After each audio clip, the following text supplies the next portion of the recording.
Hello everyone, welcome to raw SSC. आज हमारा reasoning का मॉक नंबर 27। जो भी बच्चे प्रिपेयर कर रहे हैं सीजीएल, सीएचएसएल, सीपीओ, एमटीएस के लिए और रीजनिंग के मॉक की प्रैक्टिस करना चाहते हैं तो आप ये सीरीज़ फॉलो कर सकते हैं। और अगर आप रीजनिंग के कॉन्सेप्ट सीखना चाहते हैं तो आप रैपिड रीजनिंग 1.0 करके एक सीरीज़ है हमारी, आप प्लेलिस्ट वाले सेक्शन में जाएंगे तो आपको मिल जाएगी। तो आप रीजनिंग के कॉन्सेप्ट वहाँ से सीख सकते हैं। और रीजनिंग के कॉन्सेप्ट पूरे होने के बाद जब आपको प्रैक्टिस करनी होगी 25 क्वेश्चंस के सेट की कि किस तरह से आप अप्रोच करेंगे 25 क्वेश्चन को, स्किपिंग कैसे सीखेंगे, टाइम कैसे मैनेज करेंगे, कौन से स्मार्ट ट्रिक्स यूज़ कर सकते हैं रीजनिंग का पेपर सॉल्व करते टाइम, तो वो सब चीज़ें अगर आपको सीखनी है तो आप रीजनिंग के मॉक की सीरीज़ ज्वाइन कर सकते हैं। ठीक है। और दूसरा, क्लास की पीडीएफ के लिए आप टेलीग्राम ज्वाइन कर सकते हैं, लिंक आपको डिस्क्रिप्शन में मिल जाएगा। तो वहाँ से अगर किसी बच्चे को रिवीजन करना है किसी तरह का तो पीडीएफ देख के आप रिवाइज कर सकते हैं, उस क्वेश्चन को दोबारा से देख सकते हैं। ठीक है। तो मॉक स्टार्ट करने से पहले मैं बता दूं, सीजीएल प्री के लिए हमने एक फिक्स पैटर्न बनाया हुआ है। जो पैटर्न हम यहाँ पे फॉलो कर रहे हैं वही हम सीजीएल प्री का पेपर देते टाइम आपको फॉलो करना है। ठीक है। क्यों ये चीज़ मैं बोल रहा हूँ, क्योंकि जिस पैटर्न की प्रैक्टिस आप अभी कर लोगे, 20 बार 30 बार 40 मॉक लगा लोगे, यहाँ पे जो प्रैक्टिस कर लोगे तो आपका दिमाग उस तरह से ट्रेन हो जाएगा कि मुझे उसी तरीके से पेपर सॉल्व करना है। ठीक है। तो वो पैटर्न को हमेशा याद रखना, कोई नई उस टाइम पे स्ट्रैटेजी नहीं बनानी है, क्योंकि उस टाइम पे जो पुराना सीखा होता है ना वही काम आता है, कोई नई स्ट्रैटेजी एज सच काम नहीं आती है इतना। ठीक है। तो मैं जो बच्चे नए हैं तो उनको मैं दोबारा बता दूं कि शुरुआत करते टाइम कि नंबर वाले क्वेश्चन को हम स्किप करते हुए चलते हैं, जैसे कि एनालॉगी का क्वेश्चन हो गया, नंबर सीरीज का क्वेश्चन हो गया, मैथमेटिकल ऑपरेशन का क्वेश्चन हो गया और या काउंटिंग फिगर का। ठीक है। क्यों करते हैं, इनके लॉजिक कभी कभार टाइम लगाते हैं क्रैक करने में, तो उससे क्या है टाइम का प्रेशर बनने लगता है, इसलिए इनको बाद में करते हैं। और ये जो दो टॉपिक है इसमें सिली मिस्टेक होने के चांसेस होते हैं, इसलिए इनको बाद में करते हैं कि 2-4 सेकंड एक्स्ट्रा दे देंगे ताकि सिली मिस्टेक को आप अवॉइड कर पाओ। ठीक है। तो इसी पैटर्न को फॉलो करते हुए मॉक को सॉल्व करेंगे। ठीक है। तो चलते हैं आज के मॉक की तरफ।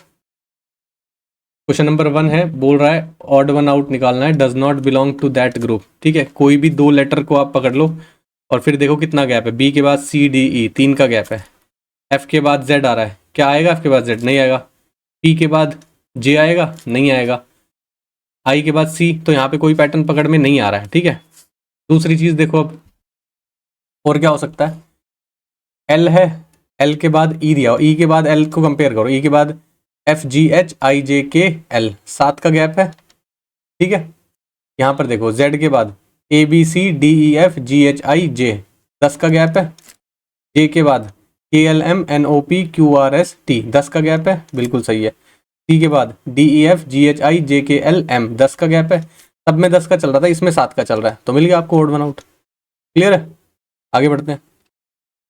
ये देखो सीरीज है अल्फाबेट की, क्वेश्चन मार्क की जगह क्या आएगा आपको ये बताना है। देखो पी से पहले पी ही आ रहा है, फिर भी पी आ रहा है, फिर पी आ रहा है और फिर भी पी ही आएगा, है ना। अब देखो डी के बाद क्या आ रहा है, एम आ रहा है, यू के बाद क्या आ रहा है, डी आ रहा है, तो यानी कि रिवर्स में चल रही है। एल के बाद क्या आ रहा है, यू आ रहा है, एल के बाद M N O P Q R S T U, 9 का गैप है। यू के बाद V W X Y Z A B C D, 9 का गैप है, यहाँ पे भी 9 है। डी के बाद ई F G H I J K L M, 9 का गैप है, तो यहाँ से भी आपको 9 का गैप लेना पड़ेगा, है ना। तो 9 का गैप कैसे आएगा, एल का अल्फाबेट किस पे होता है, 12 पे, तो यानी कि सी से जाना चाहिए। सी से काउंट करोगे D E F G H I J K L, तो पी सी आएगा, तो ये वाला गलत हो गया, ये वाला भी गलत हो गया, 2 बच गए। अब देखो आर के बाद S T U V W X Y Z, 8 का गैप है। जेड के बाद A B C D E F G H, 8 का गैप है। एच के बाद I J K L M N O P, 8 का गैप है। पी के बाद क्या आएगा, Q R S T U V W X, X आना चाहिए, पी सी एक्स आएगा, पी सी एक्स है ऑप्शन सी में, ये गलत हो जाएगा। आगे बढ़ते हैं। नंबर वाला क्वेश्चन है, बाद में करेंगे, ये भी नंबर का बाद में करेंगे, ये भी बाद में करेंगे, ये भी बाद में करेंगे। ये देखो क्वेश्चन मार्क की जगह आएगा, आपको क्या बता रहा है ये बताना है। ठीक है। देखो ब्लैक डॉट नीचे है, फिर ऊपर चला गया, फिर नीचे है, तो ऑब्वियस सी बात है वो ऊपर जाएगा ब्लैक डॉट, तो ऊपर ब्लैक डॉट कहाँ, एक ही में है और कुछ देखना ही नहीं है। आगे बढ़ो।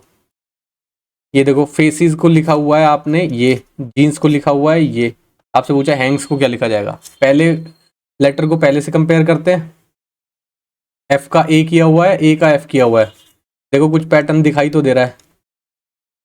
क्या लिखा हुआ है, A F C S E, ये इधर आ गया, ये इधर आ गया, ये इधर आ गया और ये इधर आ गया, ये एज इट इज रहा। जीन्स में भी देख लेते हैं, EJASN, ये इधर आ गया, ये इधर आ गया, ये एज इट इज है, ये इधर आ गया, ये इधर आ गया, बिल्कुल सही है। यहाँ पे कर देते हैं, H इधर आ जाएगा, A इधर आ जाएगा, N एज इट इज आएगा, G पीछे आ जाएगा और S इधर आ जाएगा। AHN कहाँ पे लिखा हुआ है? AHN नहीं है ये भी, AHN नहीं है ये भी, AHN यहाँ पे है और फिर SG आएगा, SG यहाँ पे दिया हुआ है, ये गलत हो जाएगा। नेक्स्ट देखते हैं, ब्लड रिलेशन का क्वेश्चन है, बोल रहा है which of the following expression shows that R is the brother of P. R जो है वो ब्रदर है, बेसिकली आर मेल होगा, ये तो आपको पता चल गया। अगर आर किसी भी एंगल से आपको फीमेल दिखता है तो आप वो ऑप्शन काट सकते हो, ठीक है। अब देखते हैं पी डिवाइड क्यू का क्या मतलब है। P is the sister of Q, P जो है वो सिस्टर है किसकी? बेसिकली आर की, ठीक है। और R minus Q, R is the father of Q, R जो है फादर है किसका? क्यू का।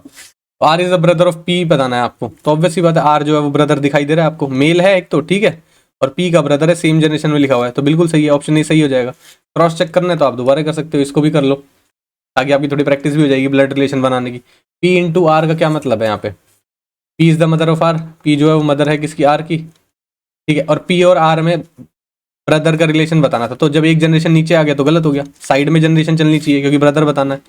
पी डिवाइड क्यू का क्या मतलब है? P is the sister of Q, P जो है वो सिस्टर है किसकी? क्यू की। Q minus R, Q is the father of R, तो आर नीचे वाली जनरेशन में चला गया, ये भी गलत हो गया, सेम जनरेशन में होना चाहिए। पी डिवाइड बाय आर का क्या मतलब है? ये रहा, P is the sister of R, P जो है वो सिस्टर है आर की, ठीक है। R into Q, R is the mother of Q, R जो है वो मदर है किसकी? क्यू की, तो दोनों फीमेल हो गई। हमने बोला था आर को मेल होना जरूरी है, फीमेल होते ही आपको ये भी काट सकते हो। वैसे तो ऑप्शन मिल चुका था लेकिन फिर भी प्रैक्टिस भी हो गई आपकी और आपको समझ में आएगा कि कैसे लिखा हुआ है। क्लियर है? नेक्स्ट देखते हैं, डिक्शनरी के अकॉर्डिंग बताना है आपको फोर्थ पोजीशन पे कौन आ रहा है, ठीक है। देखते हैं, ए जी ई तक तो सब सेम है, एन तक सेम है और आई आई है और एन है, ठीक है। देखो अब एन पहले आता है या आई पहले आता है? आई पहले आता है, देखो ये फर्स्ट हो जाएगा, ये सेकंड हो जाएगा, क्योंकि ये दोनों तो पहले आएंगे ही आएंगे, या तो ये फर्स्ट हो सकता है ये सेकंड हो सकता है, तो इसको आप इग्नोर कर सकते हो, ये दो तो चले गए आपके। उसके बाद आपको एन वाले लेटर देखने हैं, एन सेम है, फिर क्या आएगा? डी टी और सी, पहले सी आता है तो ये तीसरे पे आएगा, फिर क्या आता है? डी, ये चौथे पे आएगा और ये पांचवे पे आएगा, तो एजेंडा आपका आंसर होना चाहिए जो कि ऑप्शन बी में दिया हुआ है, सही है। नेक्स्ट देखे भाई, ये देखो फैंसी को लिखा हुआ है, ये ट्रैक्टर को लिखा हुआ है, ये कैरेट का बता दो क्या लिखा हुआ है? एफ का ए हो गया है, देखो एक बार लिख लेते हैं, ए सी पी ई एच, ठीक है। ट्रैक्टर देखते हैं और फिर आपको कैरेट का बनाना है, ठीक है। अब देखो क्या है, पहले से तो कुछ समझ में नहीं आ रहा लेकिन लास्ट में देखते हैं, एफ के बाद जी एच, दो का गैप है, ए के बाद बी सी डी ई, चार का गैप है, एन के बाद ओ पी, दो का गैप है, सी एज इट इज आ गया, है ना, वाई के बाद जेड ए, दो का गैप है, सही है। इसको देखते हैं, T T C E V Q V, ठीक है। टी के बाद यू वी, दो का गैप है, आर के बाद क्यू के बाद आर, इधर चल रहा है, ठीक है। ए के बाद क्या होना चाहिए? बी तो नहीं होना चाहिए, सी के बाद डी ई होना चाहिए, टी के बाद देखो यहाँ पे भी मैच नहीं कर रहा, ओ के बाद P Q R S T, चार का गैप हो रहा है, आर के बाद एस टी, दो का गैप हो रहा है, ये तो कुछ बनता हुआ दिखाई नहीं दे रहा है ना, कुछ गड़बड़ चल रही है भाई, चल रही है कुछ तो गड़बड़, तो कुछ और पैटर्न देखना पड़ेगा यहाँ पे तो। और क्या है, ये लिख रहा है ए सी पी ई एच, ठीक है। अब देखो क्या इसको हम अरेंज कर सकते हैं, क्या अरेंज करके हो जाएगा? देखते हैं अरेंज करके, फैंसी को अरेंज करोगे तो ए पहले आएगा, फिर सी आएगा, फिर एफ आएगा, फिर एन आएगा और वाई आएगा। ए का ए लिखा हुआ है, सी का सी लिखा हुआ है, पी कहाँ से आ गया? ये भी नहीं आ रहा है ना, तो कुछ और होना चाहिए। और क्या पैटर्न हो सकता है? वॉवल चेंज नहीं कर रहा है, ऐसा है क्या? एफ के बाद जी एच हो रहा है, सी के बाद डी हो रहा है ना, एन के बाद ओपी हो रहा है, और क्या है, ए के बाद बीसी हो रहा है, वाई के बाद जेड ए हो रहा है। ठीक है, क्रॉस में कर रहे हैं और फिर 3 एज इट इज चल रहे हैं, तो क्रॉस में चलाते हैं और फिर एज इट इज चलाते हैं। यहाँ पे क्या लिखा हुआ है, T T C E B Q B, T के बाद यू वी, आर के बाद एस टी, आर के बाद S T H T, A B C के बाद डी ई, टी के बाद यू वी, ओ के बाद पी क्यू। ठीक है, क्रॉस चल रहा है और फिर एज इट इज चल रहे हैं, तो अब लिख सकते हैं सी के बाद क्या हो जाएगा डी ई, टी के बाद क्या हो जाएगा यू वी, ए के बाद बी सी, आर के बाद एस टी, आर के बाद एस टी, ओ के बाद P Q, V C T T Q E, V C T T Q E, ये रहा। क्लियर है, अच्छा क्वेश्चन है, स्टार मार्क कर सकते हो, इतनी जल्दी फाइंड आउट नहीं कर पाए। नेक्स्ट देखते हैं, एम्बेडेड फिगर का क्वेश्चन है। ये देखो, ऐसा बॉक्स ढूंढना है। सबसे पहले तो आपको ये बॉक्स दिखाई दे रहा है मेरे को, यहाँ पर है कोई स्ट्रेट लाइन एक तो है, उसके अलावा कुछ नहीं दिख रहा। यहाँ पर भी एक लाइन दिख रही है, यहाँ पर दिख रहा है ये बॉक्स, देखो यहाँ पर भी नहीं दिख रहा, तो ऑब्वियस सी बात है यही बनना चाहिए। ये वाली लाइन ये रही, फिर ये रही, और ये वाली लाइन एज इट इज ये रही, और फिर ये रही। बिल्कुल सही है, ऑप्शन बी सही है। आगे बढ़ो, स्टेटमेंट दी हुई है all reds are pink, all reds are pink बना दो, all whites are pink, all whites are pink बना दो, all pinks are oranges, all pinks are oranges बना दो। ठीक है, all whites are oranges, whites are oranges, बिल्कुल सही है। सारे वाइट ऑरेंज के अंदर तो आ रहे हैं, बिल्कुल सही है। All oranges are red, oranges और रेड नहीं, अंदर की साइड चलता है तो सम का केस चलता है, ऑल का केस नहीं चलेगा। अगर अंदर से बाहर की साइड चलते हैं तो ऑल का केस चलता है। Some oranges are white, oranges और white, some oranges are white, बिल्कुल सही है। कुछ पोर्शन वाइट है ना, तो ऑरेंज का कुछ पोर्शन वाइट है, बिल्कुल सही है। फर्स्ट और थर्ड फॉलो कर रहा है, ऑप्शन ए आपका सही आंसर हो जाएगा। नेक्स्ट देखो, नंबर वाला क्वेश्चन है, बाद में करना। ये देखो, ब्लड रिलेशन दिया हुआ है आपको, ये कोड पहले बनाना है और फिर बताना है then how is A related to D. तो पहले कोड बनाते हैं, ए एंड बी। ये रहा, A is the wife of B, A जो है वो वाइफ है किसकी, बी की। B hash C, B is the father of C, B जो है वो फादर है सी का। C and D, C is the wife of D, C जो है वाइफ है किसकी, डी की। D at E, D is the son of E, D जो है वो सन है किसका, ई का। ठीक है, E percent F, E is the husband of F, E जो है वो हस्बैंड है किसका, एफ का। सही है, F plus G, F is the mother of G, F जो है वो मदर है किसकी, जी की, तो यहाँ पे बना सकते हैं जी। ठीक है, ए का रिलेशन बताना है डी के साथ। How is A related to D, देखो ए की जो डॉटर है ये है, और डॉटर के हस्बैंड की बात कर रहा है। ए का रिलेशन कैसे होगा डी से, तो वो उसकी मदर इन लॉ लगेगी भाई, वाइफ की मदर की बात कर रहा है तो मदर इन लॉ ही तो लगेगी। ऑप्शन बी आपका सही आंसर हो जाएगा। नेक्स्ट देखते हैं, लेथार्जी, अलर्टनेस, ऑपोजिट लिखा हुआ है। जेंटल, बिल्कुल सॉफ्ट कहते हैं, जिस जेंटल टच होता है ना, तो हार्श उसका ऑपोजिट हो जाएगा। ठीक है, नेक्स्ट देखते हैं, नंबर वाला क्वेश्चन है, बाद में करना। ये देखो, एम्बेडेड फिगर है, फिर से ट्रायंगल ढूंढना है आपको। यहाँ पे ट्रायंगल दिखाई दे रहा है मेरे को, ये रहा, यहाँ पर भी दिखाई दे रहा है, लेकिन इसके साथ एक लाइन नहीं जा रही, तो ये काट सकते हो। इसके साथ एक लाइन जा रही है तो ये सही लग रहा है, यहाँ पर नहीं जा रही, ये भी गलत है, यहाँ पर नहीं जा रही, ये भी गलत है, मिल गया। नेक्स्ट देखते हैं, ये देखो स्टेटमेंट दी हुई है ऑल आर आर एम, ये आर है और ये एम है, बना दिया। All L are M, L are M भी बोल रहा है। ठीक है, बोल रहा है कंक्लूजन में some M are not R, some M are not R, बिल्कुल सही है। ठीक है ना, हो सकता है नहीं हो सकता, नॉट वाले केस में बोल रहा है। अगर मैं इसको ये बना दूं, देखो एक सर्कल बनाया मैंने, ध्यान से देखना है इस क्वेश्चन को, अच्छा क्वेश्चन है इसलिए दोबारा समझा रहा हूं मैं। ये बनाया, एम है ये, और इसी सर्कल के ऊपर मैंने एक और बना दिया, एग्जैक्ट बिल्कुल बोल रहा हूं मैं, एग्जैक्ट बना दिया आर। तो पहले वाला केस सही हो जाएगा, all R are M, R और एम बराबर है दोनों, सारे आर एम होने चाहिए, यहाँ पे हो रहे हैं। ठीक है, सम एम आर नॉट आर, यहाँ पे जब कोई स्पेस ही नहीं बचा हुआ तो ये हो सकता है क्या ट्रू, नहीं हो सकता है, ध्यान देने वाली चीज है। ठीक है, some L are R, some L are R, यहाँ पे कोई सम का रिलेशन बना हुआ नहीं बना हुआ, तो ये भी गलत हो गया। और देखो, some M are all, sorry some M are L, some M are L, बिल्कुल सही है, ये सम पोर्शन कैरी कर रहे हैं एम का, तो बिल्कुल सही है। ऑप्शन थर्ड बिल्कुल सही होगा, यानी कि यहाँ पे जो दिया हुआ है थर्ड कंक्लूजन फॉलो होगा, जो कि ऑप्शन नंबर बी है। समझ में आया? इसको स्टार मार्क कर लो, किस वजह से, सिर्फ इस वाले ऑप्शन की वजह से बोल रहा हूँ। यहाँ पे बहुत लोग कंफ्यूज कर जाएंगे। सम एम आर नॉट आर, यहाँ पे दिख रहा है सम एम, यहाँ वाला पोर्शन जो है वो आर नहीं है, बिल्कुल दिख रहा है, लेकिन इसको ऐसे भी बनाया जा सकता है, पॉसिबिलिटी देख लेना, ठीक है ना। नेक्स्ट देखते हैं, नंबर वाला क्वेश्चन बाद में करेंगे। ये देखो बोल रहा है 4 के ऑपोजिट क्या आएगा, ये आपको बताना है। 5 और 6 दिखाई दे रहा है, 5 और 6 दिखाई दे रहा है, तो जो बचा 4 वो किसके ऑपोजिट होगा, 3 के। मार्क करो, आगे बढ़ो, ये भी बाद में करेंगे। ये देखो क्वेश्चन मार्क कीजिए क्या आएगा।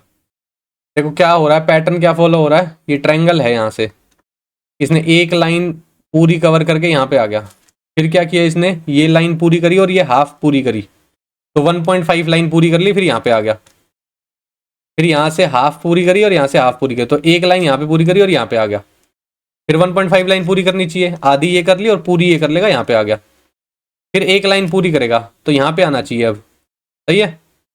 अब देखो पोजीशन कैसे बदलेगी, जिस लाइन पे आ रहा है उसके ऐसे ही तो बन रहा है, तो ये वाला हो सकता है, यही वाला दिखाई दे रहा है, और कोई दिखाई दे रहा है क्या, और कोई दिखाई दे रहा है भाई, मेरे ख्याल से तो यही वाला होना चाहिए, ऑप्शन ए। जबकि देखा जाए तो जब यहाँ पे है एग्जैक्ट होके उसी लाइन पे गया है, तो जब एक लाइन पीछे है तो एग्जैक्ट उसी लाइन पे कैसे चला जाएगा, यहाँ सामने वाली पे कैसे चला जाएगा, इसी लाइन पे तो होना चाहिए था, तो यानी कि ये वाले ऑप्शन वैलिड हैं और ये वाला ऑप्शन गलत है। समझ में आया, ध्यान से समझने वाली चीज़ है ये, अच्छा क्वेश्चन बनाया हुआ है। अब देखो ये लाइन देखते हैं, ये लाइन यहाँ पे हाफ करके ये लाइन यहाँ पे आ गई, फिर क्या हुआ, ये वाला पोर्शन ट्रैवल किया और यहाँ आ गई, तो एक फिर से ट्रैवल कर लिया, पहले हाफ ट्रैवल कर रहा है फिर एक ट्रैवल कर रहा है, तो यहाँ से हाफ एक ट्रैवल करके यहाँ पे आ गई, फिर कितना ट्रैवल कर गया देखो हाफ, और फिर 1.5 ट्रैवल किया, देखो 0.5 किया आधी लाइन, फिर एक लाइन ट्रैवल करी पूरी, फिर 1.5 लाइन ट्रैवल करी, फिर 2 करेगी, ये पूरी गई और ये पूरी गई, यहाँ पे आ गया, फिर 2.5 ट्रैवल करेगी, तो ये जाएगा और यहाँ पे आना चाहिए बीच में कहीं, तो बीच में कहाँ पे आ रहा है, देखो यहाँ पे आ रहा है बीच में बस, तो ये भी गलत हो गया। अब ध्यान से देखना, ये नीचे की साइड जाएगा या ऊपर की साइड जाएगा, देखो कैसे जा रहा है ये देखो, पहले तो रब करते हैं और देखते हैं कैसे चल रहा है, ये इधर चल रहा है, फिर इधर चल रहा है, फिर इधर चल रहा है, इधर चल रहा है, तो यहाँ पर जब आएगा घूम के तो कैसे आएगा, इधर होता तो ये ऐसे चलता, इधर होता तो ऐसे चलता, इधर होता तो नीचे की साइड होती, तो नीचे की साइड होगा, ऑप्शन सी सही होगा, डी गलत होगा। स्टार मार्क कर लो, इसमें बहुत कंफ्यूजन हो सकता है, ध्यान से समझना इस क्वेश्चन को, कि ट्रायंगल में भी कंफ्यूजन हो सकता है कि एक लाइन आगे बढ़ा है लेकिन उसी लाइन पे है, देखो तो एक लाइन जब आगे बढ़ेगा यहाँ पर होता तो यहाँ पर एज इट इज आ जाता है ना, सही है। लेकिन देखो ध्यान से देखना, ये पूरी लाइन क्रॉस करके यहाँ पे कैसे आ जाएगा, नहीं आ सकता भाई, समझ रहे हो, इन्हीं तीनों में से आएगा, तो ये ट्रायंगल ये वाला होगा, और फिर लाइन का मैंने आपको समझा ही दिया है, ठीक है। नेक्स्ट देखते हैं, क्वेश्चन मार्क की जगह क्या आएगा, ये पूछ रहा है, सी के बाद डी ई एफ 3 का गैप है, एफ के बाद जी एच आई होना चाहिए, आई के बाद जे के एल चल रहा है, एल के बाद एम एन ओ चल रहा है, ठीक है, एल के बाद एम एन ओ पी आना चाहिए, आई पी आएगा, गलत गलत, और देखो पी के बाद क्यू और आर आना चाहिए, आई पी आर आना चाहिए, आई पी आर ये रहा, ये भी गलत हो गया, ये सही है। नेक्स्ट देखते हैं, लेक और लैंड लिखा हुआ है, आइलैंड के साथ क्या आएगा ये बताना है। देखो लेक क्या होती है, बीच में पानी होता है, चारों साइड लैंड होता है, आइलैंड क्या होता है, बीच में लैंड होता है, चारों साइड पानी होता है, तो आइलैंड के चारों साइड क्या है, पानी होगा, तो ऑब्वियसली ये बात है ऑप्शन बी सही हो जाएगा। क्लियर है, 25 क्वेश्चन हो गए, मतलब 25 क्वेश्चन तक पहुंच गए, अब जो बचे हुए हैं वो देखते हैं, ठीक है। मैथमेटिकल ऑपरेशन आएगा उसको कर लेंगे, सीरीज का दिखा अगर आसान दिखा तो उसको कर लेंगे, एनालॉजी लेकिन सबसे बाद में करेंगे, ठीक है। ये देखो विल नॉट बी करेक्ट पूछा है, ध्यान से पढ़ना, कौन सी इक्वेशन करेक्ट नहीं बनेगी ये बताना है आपको, ठीक है। इंटरचेंज करने के बाद 5 एज इट इज, प्लस की जगह माइनस लिख दो, 7 माइनस की जगह प्लस लिख दो, 8 की जगह बोल रहा है 2 लिख दो, इंटू 4 डिवाइड बाई 2 की जगह 8 हो जाएगा, इजिकल टू 9 आना चाहिए, ठीक है। ये देखो नीचे चला जाएगा, 4 दूनी 8, 8 और 8 से कैंसिल हो जाएगा, 1 बचेगा यहाँ पे, तो ये पूरा कैंसिल होके क्या आ रहा है, 1 आ गया, ठीक है। 5 में से 7 गया, कितना बचेगा, -2, ठीक है, -2 + 1 कितना होता है? -1 होता है। तो यानी कि ये नॉट करेक्ट है, यानी कि ये ऑप्शन सही है। नॉट करेक्ट पूछ रहा है, हाँ जी नॉट करेक्ट तो है ये। ठीक है, अब इसको देख लेते हैं। 3 प्लस की जगह -8 इंटू 4, 8 की जगह सॉरी 2 है, इंटू 4, माइनस की जगह प्लस, 2 की जगह 8 आ जाएगा, और फिर डिवाइड बाय 1 = 3 आना चाहिए। ठीक है, देखो 4 दूनी 8, माइनस का 8 हो गया, 3 - 8 -5 होता है, -5 + 8 कितना हो जाएगा? 3 आएगा। तो यानी कि ये तो सही है, लेकिन हमें नॉट करेक्ट ढूंढना था, तो ये गलत मानेंगे हम इसको। ऑप्शन ए सही है, ओनली ओनली 1। आगे बढ़े, एनालॉजी ये तो बाद में करेंगे।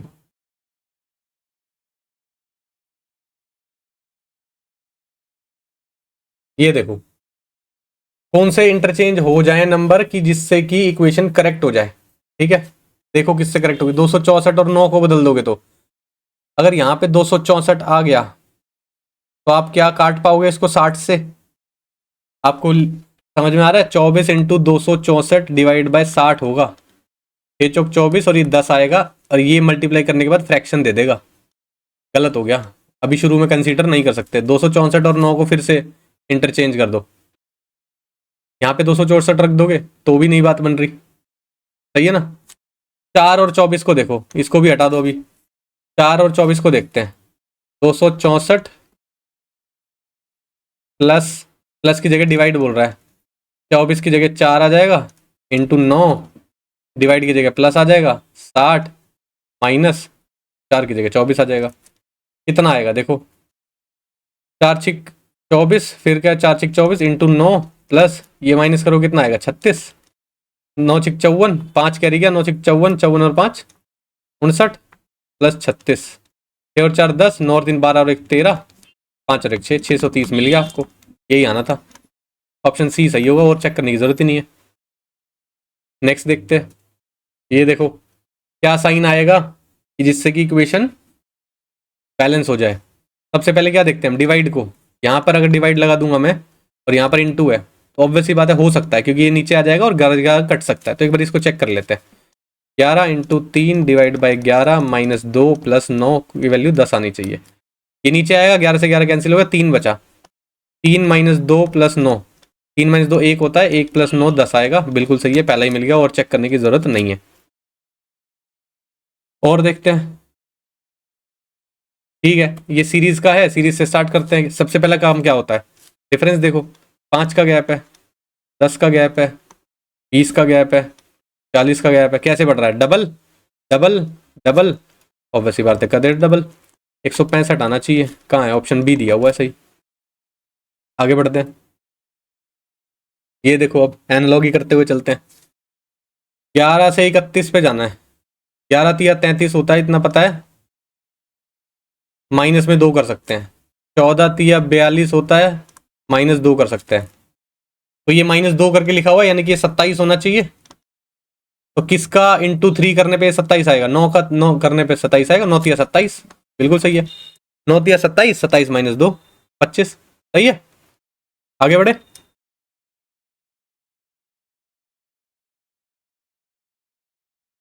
ये देखो, 14 का स्क्वायर मेरे को समझ में आ रहा है 196 होता है। प्लस कर रखा है कितना? 4 और 8 4 12, 12 प्लस कर रखा है। 18 का होता है 324, प्लस कर रखा है 10। 12 का होता है 144, प्लस कर रखा है 10। 16 का होता है 256, प्लस कर रखा है 10। यहाँ पे सब में 10 10 हो रहा है, यहाँ पे 12 हो रहा है, तो मिल गया ऑड वन आउट। ये ढूंढना था ना, odd group of numbers. Next देखे। देखो क्वेश्चन है, 24 बोल रहा है 9 21। ठीक है, बीच वाला नंबर छोटा है, तो क्या इन दोनों के डिफरेंस से आ सकता है क्या?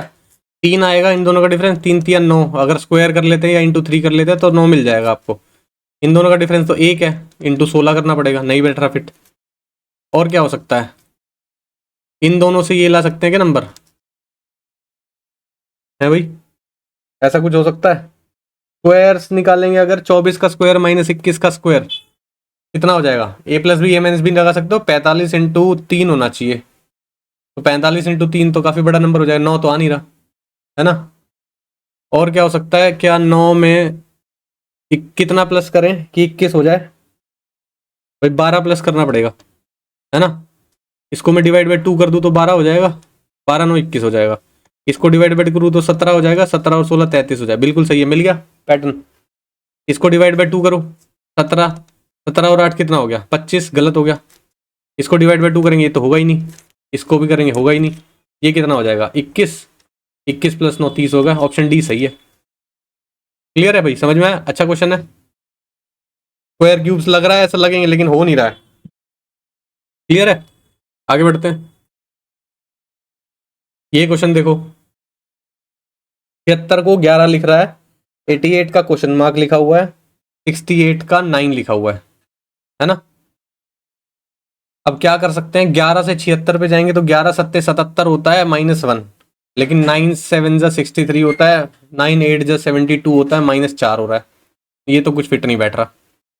और क्या हो सकता है, कुछ प्लस वगैरह करके देखेंगे किसी में। 11 में क्या प्लस करोगे, 12 का टेबल में आता है, नहीं आता, ये 72 होता है। अगर इसमें मैं 4 से करूं कुछ तो कितना हो जाएगा, एक 19, 19 से अगर करते हैं तो 19 चौका कितना होता है 76। हाँ, 11 में अगर देखो मैं 8 प्लस करूं, इंटू 4 कर दूं, 76 हो गया। 9 में 8 प्लस करूं, 17 हो गया, 17 चौके 68 हो गया। बिल्कुल सही है। तो किसी नंबर में मैं 8 प्लस करके इंटू 4 करूंगा, तो इंटू 4 करने से यहाँ डिवाइड बाई 4 कर लो पहले, तो 22 है। तो किस में 8 प्लस करें कि 22 आ जाए, 14 और 8 22 होता है, तो यानी कि 14 आपका आंसर होगा। 14 में 8 प्लस करोगे 22 हो गया, 22 इंटू 4 करोगे 88 हो गया। सही है, बढ़िया क्वेश्चन है, मार्क कर लेना, इतना आसानी से मिलेगा नहीं। इन टाइप के क्वेश्चन होते हैं जिसके लिए मैं बोलता हूं कि आपको टाइम लग सकता है। जितना आसान लग रहा है शायद कि हाँ कुछ प्लस माइनस करके इंटू कर लेते हैं, ये इतना जल्दी पकड़ में आता नहीं है। ठीक है, नेक्स्ट देखें। और कौन सा रहता है, आई थिंक सारे हो गए हैं। अब एक बार चेक कर लेते हैं।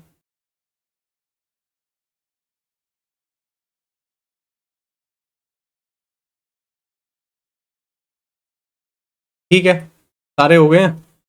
अगर कोई डाउट लगे आपको किसी क्वेश्चन में, जैसे कि एनालॉगी, मैं स्पेशली मेंशन कर रहा हूँ, एनालॉगी के क्वेश्चन इसमें जो है वो अच्छे हैं, 4 मार्क कर लेना, इंपॉर्टेंट है। थोड़ा सा उस टाइप के क्वेश्चन की प्रैक्टिस कर लेना, मिल जाए तो, अगर नहीं तो प्रीवियस ईयर में चल ही रहा है, जो जो क्वेश्चन मिलते जाएंगे उसको ध्यान से देखते जाना कि हाँ इस तरह का भी पैटर्न लगता है। ठीक है, और अगर हो सके तो ऐसे क्वेश्चन को कॉपी में नोट कर लेना कहीं पे, तो अगर आपका सेट बन जाएगा, कुछ 20-50 क्वेश्चन का सेट हो जाएगा, जो एनालॉगी, जो अच्छी एनालॉगी पूछ रखी होगी, उनको अगर आप दोबारा रिवाइज कर लोगे तो छोटे क्वेश्चंस तो आराम से हो जाएंगे। ठीक है, और फिर भी अगर कोई डाउट लगता है तो आप टेलीग्राम पे मैसेज कर सकते हो, यूट्यूब में कमेंट कर सकते हो। पीडीएफ के लिए मैंने आपको बता ही दिया कि टेलीग्राम पे जा सकते हो, वहाँ पे पीडीएफ मिल जाएंगे आपको सारी चीज़ों की, और वहाँ पे मैसेज भी कर सकते हो, तो वहाँ पे मैं डायरेक्ट रिप्लाई कर दूँगा उस चीज़ का। ठीक है, तो आज की क्लास के लिए इतना ही रखते हैं, मिलते हैं नेक्स्ट क्लास में। Thank you.